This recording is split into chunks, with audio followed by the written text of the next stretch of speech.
3.4%. A small number, but it's the biggest rise in regulated rail ticket prices that Britain has seen in 5 years. From January 2018, commuters can expect off-peak and seasonal passes to increase in price in an attempt, according to rail operators, to keep down the low cost of travel.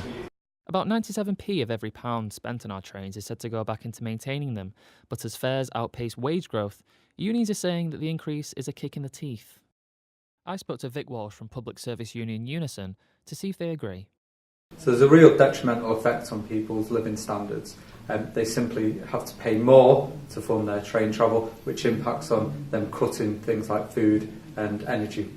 Unison condemned the latest increases in the rail fares to 3.4%. We also condemn the private operators' intentions to cut the number of staff within both stations. Despite this news being seen as unacceptable, it may have something to do with some little announcements that Network Rail's representatives made a few months back in March, where they promised more carriages and more energy-efficient carriages.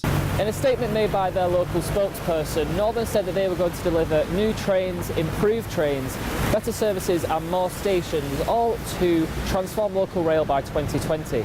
They then say that fares will ensure that rail can continue to support local customers and the regional economy. But despite this, are people still put off by the trains? Definitely, 100%. How come? Well, they're already too expensive as it is. People are trying to find alternative ways to get places already. So an increase, I can't see it helping people getting more trains. I guess me and my family always go to London to visit our family members in London, and I guess the rise in prices may prevent us from doing that.